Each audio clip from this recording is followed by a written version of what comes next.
Assalamualaikum warahmatullahi wabarakatuh. Baiklah, hari ini saya akan kongsikan sedikit pengalaman lah melaksanakan PBL ataupun KMR dalam norma baharu. Baik, sebelum ni kalau kita bukan dalam COVID, kita akan buat secara bersemuka. Tetapi sekarang ini saya kongsikan bagaimana kita laksanakan PBL, KMR dalam keadaan norma baru. Macam mana kita nak buat? Adakah semasa norma baru ni kita boleh buat? So, kita lihatlah apa yang telah kita buat untuk 2021 ini. Baiklah, kalau kita tak cuba, kita tak tahu kan. Jadi, anda tidak tahu apa yang boleh anda dapatkan sehingga anda mencuba. Jadi, kita kena cuba. COVID ini bukan satu halangan untuk kita buat perkara yang sebenarnya biasa kita buat, tetapi mungkin kita kena ubahlah serba sedikit. Baik, jadi PBL hari ni yang saya akan kongsikan, saya modify sedikit lah. Saya modify sedikit daripada konsep asal dia. Yang mana kalau asalnya secara bersemuka, yang mana asalnya cikgu-cikgu pun sebelum buat PBL ni kita kena membuat perbincangan. Tetapi yang ini kita modify lah kan untuk kita sesuaikan dengan keadaan kita. Baiklah, sebagai pengenalan, PBL ini sebenarnya adalah satu cara untuk kita mendapatkan satu pembelajaran yang bermakna dan pembelajaran bermakna yang menyeronokkan. PBL KMR ini bertujuan untuk beri peluang kepada murid-murid menunjukkan minat terhadap reka cipta dan hasil kreatif. Selain itu, murid-murid juga berpeluang menzahirkan idea-idea yang bernas di samping mencuba sesuatu yang baru, seterusnya melatih murid dalam kemahiran berfikir aras tinggi kebat. Itu yang kita nak capai sebenarnya di dalam PBL. PBL, kalau kita sebut tentang PBL, yang pertama sekali, pembelajaran bermakna. Apa itu pembelajaran bermakna? Itu yang kita kena faham. Pembelajaran bermakna sebenarnya ialah satu pembelajaran yang mana bila kita ajar murid tu dapat menggunakan dalam kehidupan seharian dia. Kita tidak mahu lagi kita mengajar sekadar macam kita transfer data, transfer maklumat kepada murid. Okey, hari ini kita belajar yang ini kan. Tapi akhirnya murid tidak tahu kat mana sebenarnya aku nak guna benda ni kan. Jadi PBL ini salah satulah cara supaya murid tu dia dapat menggunakan semua pengetahuan sedia ada dia dan pengetahuan baru. Seterusnya, dalam PBL ini kita nak mencongkel bakat murid dan yang paling penting ialah kita mahu mendorong murid, kita mahu membimbing murid supaya murid dapat kemahiran berfikir aras tinggi. Baiklah, kita tengok yang seterusnya. Okey, ini objektifnya. Objektif yang pertama sekali ialah kreatif dan inovatif. Kita nak murid dapat ni, kreatif, inovatif mesti ada. Okey, jadi yang kedua, bakat. Kita mahu melihat bakat. Bakat ni sebenarnya banyak. Dari segi bakat mencipta, dari segi bakat membentang, dari segi bakat memimpin, bakat menjawab soalan. Kita mahu lihat segala-galanya, bakat yang ada dalam diri murid. Yang ketiga ialah kebat. Kita mahu murid dapat mengaplikasikan pengetahuan mereka itu dalam dunia mereka sendiri, dalam kehidupan harian mereka.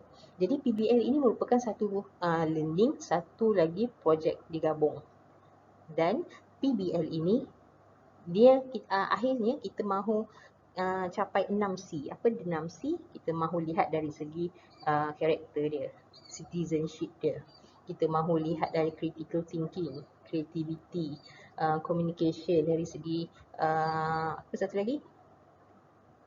Kat sini dalam mak saya tak nampak pula kan. So kita mahukan 6C yang ini. Tapi percayalah, apabila kita laksanakan PBL, memang 6C ni kita akan dapat. Okey? Dan kita lihat yang seterusnya. Baik, dalam PBL yang kita buat ini, kita ada EMK. Apa itu EMK? EMK ialah unsur nilai tambah yang diterapkan dalam proses PDP. Jadi, semasa PBL ini, semasa proses murid melaksanakan PBL ini, mereka akan dapat EMK dari segi bahasa, mereka ada kelestarian alam sekitar, nilai murni pun dapat dicapai, sains, teknologi dan keusahawanan. Okey? Nanti kita lihat, capai ke tak capai. Baik, kaedah pelaksanaan. Bagaimana kita melaksanakan PBL ini dalam norma baharu. Soalan yang diberi, Okey, kejap lagi kita akan lihatlah senarai soalan pengetahuan perlu dijawab oleh peserta secara lisan dengan cara pembentangan. Maksudnya kita ada senarai soalan. Senarai soalan tu kita bagi kepada murid. So, murid akan jawab soalan-soalan tersebut sama ada dia nak jawab, okay, nombor 1 jawapannya apa pun boleh, ataupun dia membuat satu macam karangan ataupun pembentangan kan. Tapi dia kena bentang lah, dia kena memaklumkan apa sebenarnya yang dia dapat. Peserta hendaklah membuat persediaan awal dengan mencari maklumat tersebut, kemudian berlatih untuk menyampaikannya pada sesi pembentangan. Selesai pembentangan, soalan berunsur kebat akan ditanya dan murid perlu menjawab secara spontan. Guru-guru terlibat akan sentiasa membantu murid-murid menjawab soalan. PBL KMR dibuat secara atas talian menggunakan Google Meet mengikut jadual yang telah dipersetujui bersama.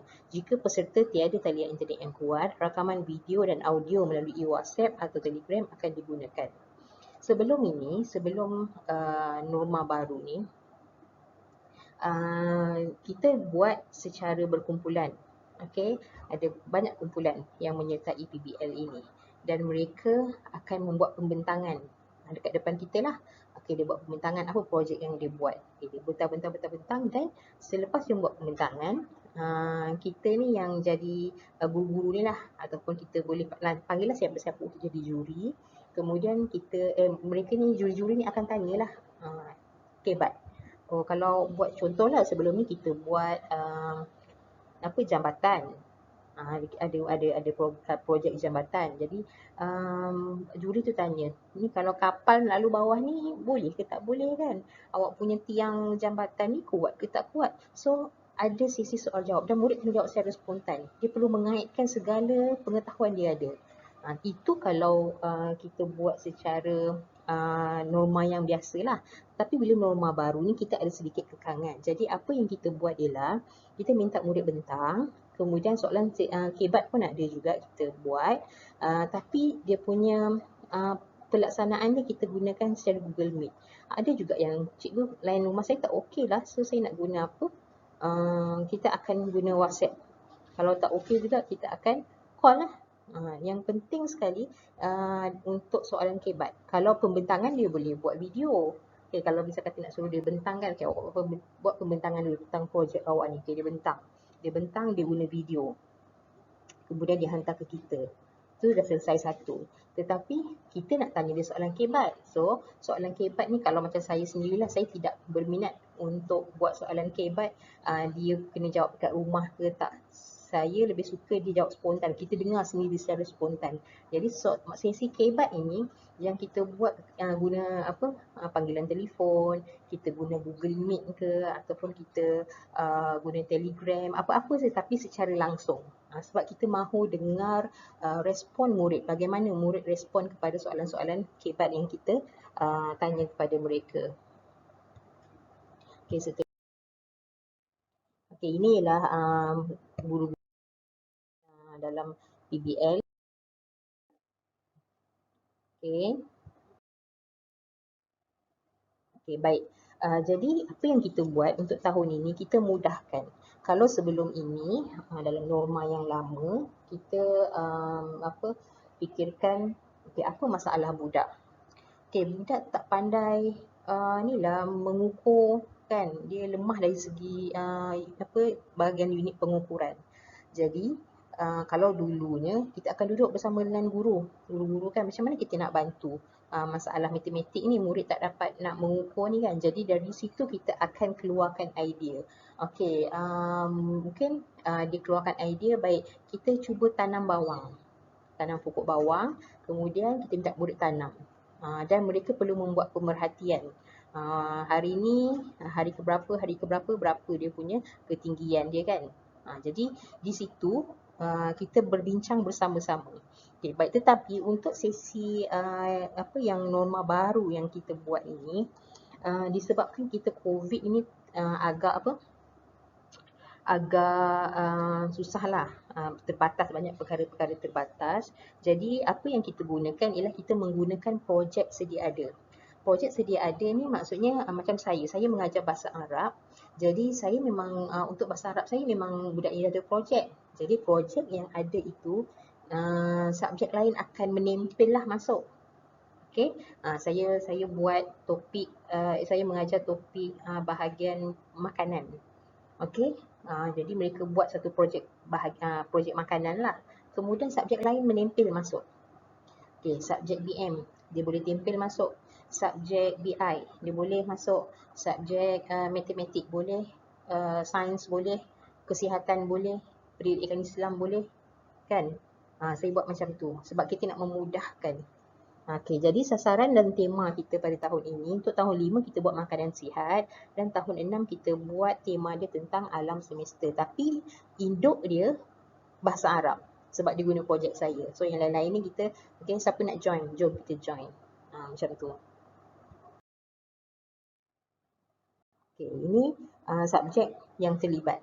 Untuk tahun 5, subjek yang terlibat ialah bahasa Arab, bahasa Melayu, pendidikan kesihatan, matematik. Untuk tahun 6, BA, BI, sains, PI dan juga matematik. Jadi penetapan subjek ini, kalau kita biasanya kita duduk dan berbincang bersama guru-guru kan. Tetapi untuk kes pandemik ini, waktu COVID ini, saya sendiri sebenarnya dah buka di SKP. Kita lihat kan, okay. Tahun 5 dalam kesihatan ada tak belajar tentang yang sangkut paut dengan makanan? Bila saya cek, oh ada. Dan saya tanya dengan cikgu, cikgu dah ajar belum? Kebetulan dia masa tu dia kata minggu ni saya ajar. Ada juga yang bila tanya baru je belajar minggu lepas. So benda tu boleh digunakan lah. Okay. Kemudian saya ajak, jom cikgu kita buat PBL kan. Jadi kita terus dapat buat pentaksiran kepada murid. Jadi mereka bersetujulah. Jadi ini adalah senarai subjek-subjek yang dah bersetuju untuk sama-sama melaksanakan. Jadi kita kalau nak buat PBL ni, fokus pertamanya ialah mesti kita lihat kepada standard kandungan, standard pembelajaran, standard prestasi dan kita menyediakan soalan ini untuk tahun 5 lah. Baik, untuk tahun 5, bahasa Arabnya, apa standard kandungan yang saya nak? 1.2, 1.4, 2.2. So kita senaraikan sebenarnya kan, apa yang kita nak taksir kepada murid untuk projek PBL. Okay, matematik dia akan keluarkan lah. Okay, matematik dia akan dalam projek bahasa Arab ni tadi, okay, dia kata okay, dalam projek bahasa Arab ni mereka boleh menggunakan projek ini untuk membuat satu operasi bergabung melibatkan wang. Okay, jadi dia selesaikan lah. Dan kemudian cikgu perlu meletakkan standard prestasi yang dikehendaki. Apa sasaran dia kepada murid. Jadi dia meletakkan TP5 kepada murid. Kemudian kita lihat BM. BM dia fokus kepada apa? Bertutur, berbual, menyatakan, lebih kepada bagaimana murid tu menyampaikan masa pembentangan tu. Jadi dia sasarkan TP5. Pendidikan kesihatan disasarkan TP6, mencipta dan menghasilkan hidangan yang seimbang dan berkhasiat. Okey. Jadi untuk memudahkan lah, sebab kan kita kan tak boleh jumpa-jumpa sangat kan dengan cikgu-cikgu, kita nak berbincang-bincang pun sekadar dekat dalam WhatsApp dan sebagainya kan. Jadi apa yang kita gunakan ialah kita menggunakan Google Drive atau Google Sheet yang mana kita kongsikan. Saya sediakan tapak seperti inilah. Kita sedia subjek apa? Bahasa Arab. Okay, apa SK dia, apa SP dia, apa standard prestasi dia. Kemudian cikgu semua kena isi, cikgu-cikgu terlibat kena isi. Daripada sini baru kita dapat lihatlah, okey, bila cikgu dah isi semua ni, kita dapat lihat, okey, ada kena mengena lah. Saya buat pasal makanan, ada tak kena mengena dengan operasi bergabung melibatkan wang? Oh ada. BM ada kena mengena? Ada. PJPK ada kena mengena. So kita dapat lihat di sini secara keseluruhannya. Dan bila kita kongsikan perkara benda ini, tapak ini kepada guru-guru yang terlibat, mereka pun sama-sama sebenarnya boleh melihat. Okay. Kemudian apa lagi yang kita minta? Okay, di dalam Google Sheet itu kita minta juga soalan pengetahuan. Apa soalan yang kita nak tanya dengan murid? Okay, macam saya akan tanya mahiyal makulat al-rutinat kan, benda-benda yang dia dah belajar lah. Okay, kemudian macam matematik, dia tanyalah, okay, RM 5,500 tambah 3,500 darab dengan 3. Bahasa Melayu dia tanya nyatakan 3 makanan yang tergolong dalam makanan seimbang. PJPK pun dia menyediakan soalan pengetahuan, apakah maksud makanan seimbang. Jadi ini dibuat oleh guru. Okay.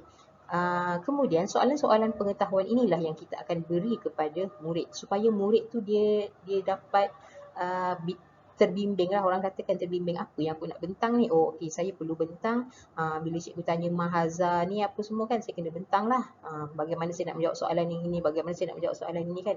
Jadi murid dia ada panduan. Baik, kemudian kita letak juga soalan kebat. Soalan kebat ini guru-guru perlu letakkan mengikut kepada tema. Jadi kita lihatlah di sini kan, soalan kebat yang saya tanya untuk bahasa Arab, maza tufaddilu wa limaza. Apa yang awak suka dan kenapa? Untuk matematik dia tanya, Mariam telah menyimpan wang sebanyak 2,500 ke dalam bank pada bulan Januari 2021 dan mendapat faedah sebanyak 10% ke atas simpanannya. Nyatakan jumlah wang Mariam di akhir Disember. Jadi dia tanya berkaitan lah, soalan-soalan yang berkaitan. BM tanya apa soalan kebat dia, pada pendapat kamu mengapakah kita perlu makan makanan seimbang? Berikan 2 sebab. PJ fikir apakah kesannya kekurangan zat makanan? Jadi soalan kebat ini kita sediakan awal. Tetapi kita tidak beri kepada murid. Yang kita beri kepada murid lebih awal ialah soalan pengetahuan. Jadi soalan kebat kita simpan untuk sesi soalan kebat yang kita tanya secara spontan. Kemudian kita masukkan juga soalan pengetahuan am. Sebab kita tak naklah murid tu dia hanya sekadar menjawab apa yang perlu saja, dia perlu tahu jugalah pengetahuan am apa kan. Kemudian kita tulis itu tarikh selesai ajar. Yang ini amat pentinglah supaya kita dapat menetapkan bila kita boleh melaksanakan PBL ini, bila murid-murid boleh membuat pembentangan. Kalau guru belum mengajar, macam mana kita nak suruh murid bentang? Kan? Sebab kita memerlukan guru untuk menyalurkan maklumat dan pengetahuan. Okey. Seterusnya. Inilah sebenarnya soalan tadi. Okey, gambar dekat tepi tu ialah gambar contoh projek yang dibuat. Okey, jadi saya buat macam ni, kemudian kita dah letakkan senarai soalan. Kemudian yang ini saya share dengan para peserta. Okey, kamu kena jawab soalan ni. Okey, kamu cari jawapan dia. Jadi diorang akan cari jawapan dia dan nanti kamu buat video jawab soalan-soalan tersebut, bentangkan. Okey. Ini contohlah. Contoh selepas daripada kita membuat pembentangan semua kan. Ini contoh projek ni lah. Budak ni nama dia Khalif Iziad. Dia buat model makanan, projek model makanan. So ini atas ni ialah gambar projek tersebut lah. Yang ini kasih. Dia buat piramid makanan. Okay. Ini semua tahun 5. Makanan lah daripada bahan terbuang. Buat piramid makanan.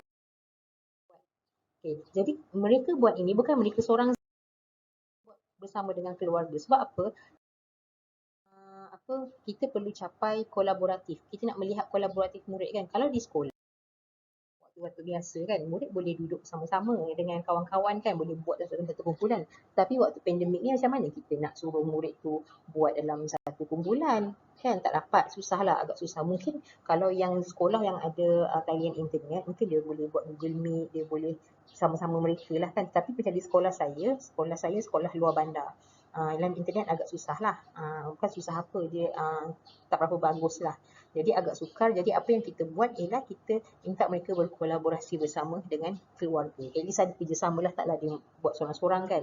Baik, kita lihat pula juga lebih kurang dengan yang tadi. Apa yang nak disasarkan oleh saya sendiri sebagai guru bahasa Arab tahun 6, saya nak TP6. Murid saya boleh menamakan barang-barang semua kan. Murid boleh membaca, murid boleh menulis. Jadi ini semua dibuat oleh guru-guru tahun 6 lah. Dia nak capai apa? TP6. Pendidikan Islam TP6 juga. BI TP6. Okey. Matematik dia nak capai TP6 juga. Okey, sama juga konsep ni tadi. Kita buat tapak dan kita minta guru-guru mengisi tapak-tapak ini. Okey. Ini projek yang dibuat oleh murid. Projek bukan projek susah-susah pun, projek yang mudah saja, iaitu projek poster infografik. Mereka buat lukis. Okey, ini projek bahasa Arab sebenarnya, sebab tu kalau kita lihat dekat dalam poster tu dia ada label-label dia, kemudian dia ada tambah-tambah maklumat-maklumat yang didapat kan. Jadi mereka cari semua maklumat-maklumat ini. Jadi kita senaraikan semua soalan-soalan dan apabila mereka membentang, mereka perlu menjawab soalan-soalan ini. Mesti ada poin-poin dalam pembentangan mereka tentang jawapan-jawapan daripada soalan-soalan ini. Ini untuk dia punya projek. Okay. Memang semuanya poster ini. Walaupun dia nampak ringkas, tapi kita akan rasa macam wow. Sebab apa? Sebab mereka mampu semua pengetahuan pengetahuan mereka berkaitan dengan alam. Okay. Baik. So, kita lihat pula. Yang ini amat penting lah kan. Pelaksanaan PBL ataupun KMR. Boleh katakan ini sebagai satu timeline lah. Okay. Yang pertama sekali, kita mesti pastikan sebelum kita buat PBL ni, murid dah belajar lah dulu. Sebab proses kita memberi pengetahuan kepada murid kan. Okay. Pertama sekali, topik telah diajar semasa waktu PDPC bersemuka pun ada, masa PDPR pun ada.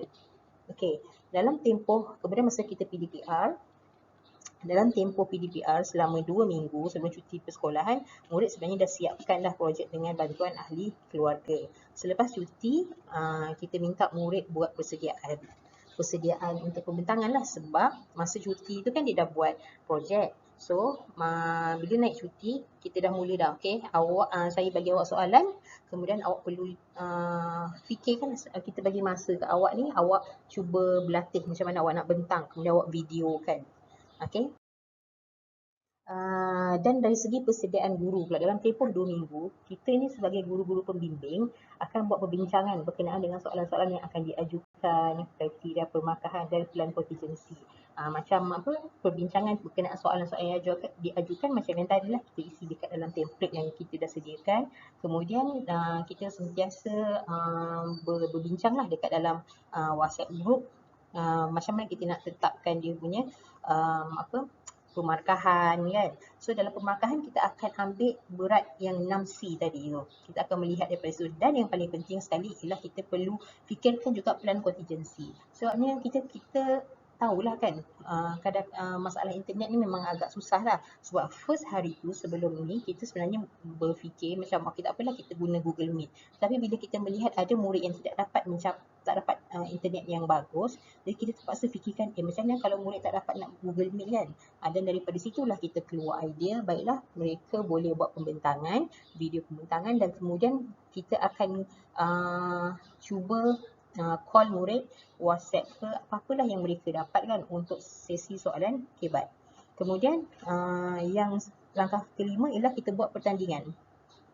Masa ni lah pertandingan ni kan kita minta murid awak hantar video pada sekian-sekian hari bulan. Okey, kemudian kita keluarkan satu borang untuk mereka isi, borang temu macam appointment lah kan, untuk bila mereka nak sesi soalan KBAT. Jadi mereka yang pilih tarikh. Mereka pilih tarikh berapa bulan, pukul berapa semua. Kemudian nanti kita akan menghubungi mereka pada waktu yang mereka dah tetapkan tu. Supaya mereka pun bersedia lah. Okey, jadi KBAT memang secara langsung. Baik. Bagaimana bimbingan projek ini? Yang pertama sekali, kalau kita nak membuat projek, yang pertama sekali kita perlu memberi penerangan yang jelas kepada murid. Saya alhamdulillah sebab sebelum kita buat projek ini seminggu sebelum PDPR. Jadi kita sempat bersemuka dan kita sempat maklumkan dengan murid, okey, projek awak ni kita nak buat macam mana. Okey, jadi murid dah jelas lah, dah tahu kan waktu PDPR diorang boleh buat. Kemudian yang keduanya, saya menggunakan flip classroom. Jadi memang kita sentiasalah dekat dalam grup tu memang sentiasa memaklumkan, kita selalu membimbing murid-murid dekat dalam flip classroom tersebut. Okey, kemudian yang kedua, arahan modul PDPR pun mesti jelas. Sebab ke sekolah saya internet ni tak berapa okey. Jadi modul yang diberi tu perlu jelas supaya murid tak tanya-tanya lah kan.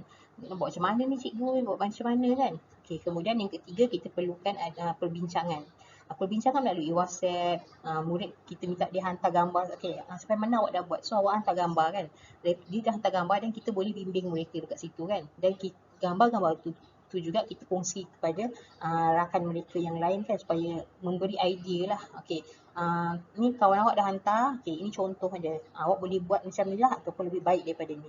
Okay, kemudian yang keempat, kita juga berkongsikan contoh-contoh projek yang kita ambil daripada internet lah, gambar-gambar daripada internet kan, supaya kita dapat membantu mereka lah memberi idea. Sebab kita buat ni untuk sekolah rendah. Kalau sekolah menengah mungkin mereka dah lebih matang, mereka dah tahu macam mana nak cari, kat mana nak cari kan. Tapi yang ini kita fokus kepada sekolah rendah, banyak yang cikgu perlu bimbing sebenarnya. Okay, sekarang kita lihat pula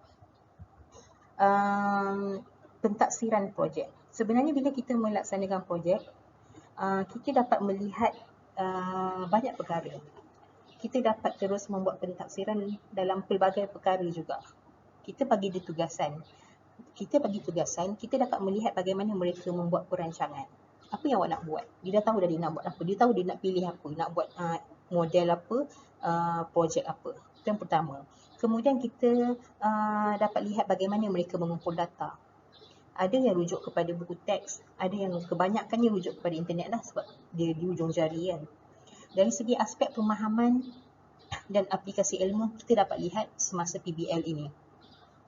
Dia buat, dia faham tak? Dia dapat tak mengaplikasikan ilmu tu? Bagaimana kita nak tahu dia aplikasi ilmu? Melalui projek dia yang pertama, dan yang kedua melalui pembentangan dan sesi kebat. Ketiga, tunjuk cara, kita dapat lihat bahan pembentangannya, apa yang dia buat, macam mana dia membentang. Jadi secara keseluruhannya, kita boleh melihat kemahiran membaca murid, kemahiran menulis, kemahiran mendengar, dan kemahiran komunikasi dalam PBL ini. Banyak benda yang kita dapat lihat. Kita dapat lihat bagaimana murid belajar cara belajar. Selalu mungkin dia belajar kat sekolah, tapi bila kita buat projek PBL ni, kita dapat lihat, oh murid belajar dengan cara, macam mana dia belajar. Dia rujuk internet, dia tanya orang ni, dia tanya orang tu, dia tanya juga dengan kita kan. Jadi itu satu, boleh kita katakan satu macam rutin yang baik lah sebenarnya amalannya. Okey, dari segi kebat, dapat dijongkil untuk projek yang dibuat ini. Okey, sebab apa? Sebab itu saya kata soalan kebat kita perlu rancang untuk tanya. Kita kena tanya soalan kebat dan kita kena buatkan soalan itu supaya dia dekat dengan murid dan murid dapat menggunakan pengetahuan dia dalam kehidupan dia seharian. Contoh tahun 5 ini ialah dapatan PBL untuk tahun 5 yang kita buat tajuk makanan. Kita tanya dia perancangan, apa je perancangan awak? Okey, dia kata dia nak jual makanan, nak jual nasi campur, nak jual kek, nak jual air dan buah-buahan. Dia cerita pasal makanan sihat ni. Kemudian bila kita tanya dia lagi kan, awak nak jual kek kan manis. Macam mana? Macam nak selesaikan? Awak jual makanan sihat. Awak dah tahu pasal makanan sihat. Jadi dia tukar. Dia jadi akan berfikir tau. Lah, aku belajar pasal makanan sihat. So dia terpaksa menganalisis balik pengetahuan yang dia ada sebelum ni melalui projek tadi tu. Okeylah cikgu, saya nak jual sayuran, saya nak jual buah-buahan. Tapi sayuran saya, buah-buahan saya mesti segar. Kemudian kita tanya lagi kan, awak dah dapat duit banyak semua, nanti awak nak buat apa? Dia memberikan idea. Dia nak beli barang keperluan rumah, nak sedekah kepada anak yatim, nak beli rumah, nak simpan, nak sambung belajar untuk kecemasan. Jadi sebenarnya, idea ni sebenarnya dapat daripada mana? Ini ialah pengetahuan mereka sebenarnya kan. Kita pun macam saya sendiri, bila saya tanya, saya tak sangka bila jawapan yang diberi sedekah kepada anak yatim. Saya memang tak sangka jawapan tersebut. Okey. Kemudian kita tanya macam mana cara awak nak tambah baik. Nak tambah baik kedai awak, nak tambah baik restoran awak ni. Nak mempelbagaikan menu. Kita sediakan jus, sel buah, sandwich dan sup sayur. Jadi idea yang diberi di sini, dia sudah kembali kepada makanan sihat tadi. Okey, kemudian dia nakkan kedai yang bersih. Bagaimana kamu nak buat promosi? Kita nakkan tadi EMK tadi ada ciri-ciri keusahawanan kan. Sebab tu kita tanya soalan-soalan begini. Promosi macam mana? Jadi dia nak mempromosi kedai dia, okey, Edah tak risalah. Kita iklan kat TV. Ini memang gempak lah iklan kat TV. Kita hias kedai supaya orang datang kan. Kita potong buah dengan berbagai bentuk dan sebagainya.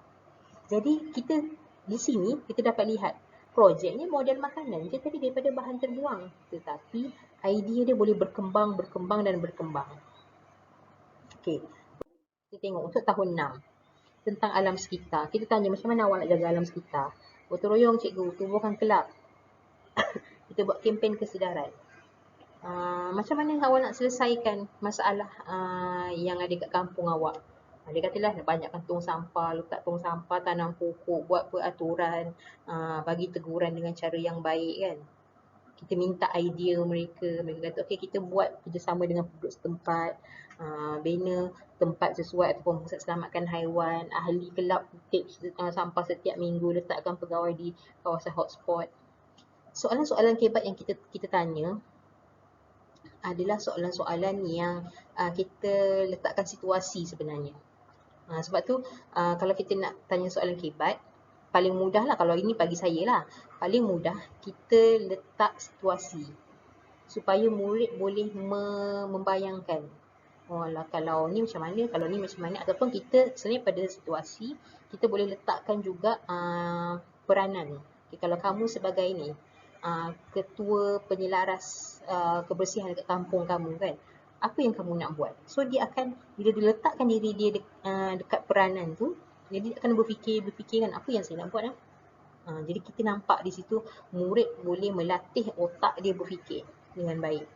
Kemudian kita tanya soalan tambah baik macam mana kan, dan bagaimana dia nak mempromosilah apa perancangan yang dibuat tadi kepada orang kampung.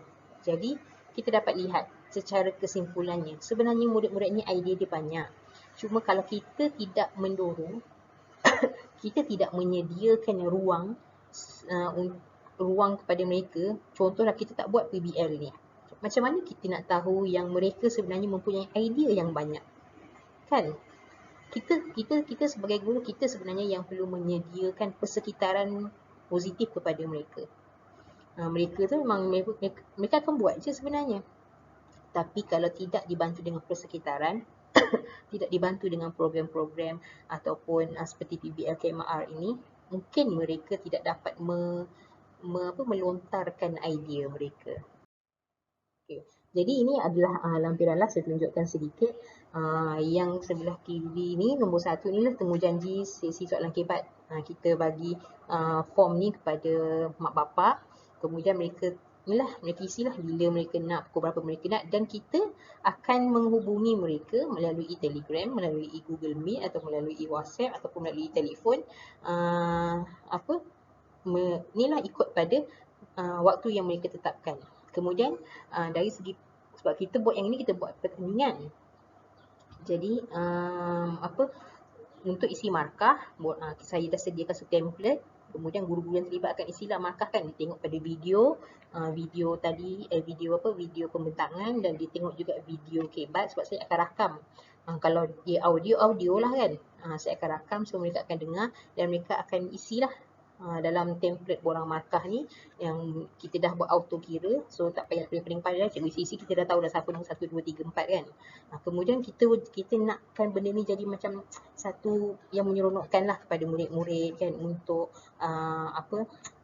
supaya orang lain pun boleh tengok. Kita buat showcase tapi secara online lah, kita menggunakan Padlet. Bolehlah gunakan apa-apa kan. Jadi dalam showcase ni, setiap peserta tu kita letak gambar dia, kita letak bahan projek dia, kemudian kita letak dia punya video. Jadi diorang akan tengok lah, kalau dia kata, oh ya saya nak tengok peserta yang kelima lah, dan dia buka lah dekat Padlet, okay, peserta 5. Kemudian dia tengok lah apa yang mereka dah buat. Okey, saya rasa sampai situ saja. So kalau ada apa-apa soalan boleh mungkin komen kat bawah, kalau ada masa saya boleh jawab. Okey. Jadi saya ucapkan terima kasih dan semoga bermanfaat. Assalamualaikum.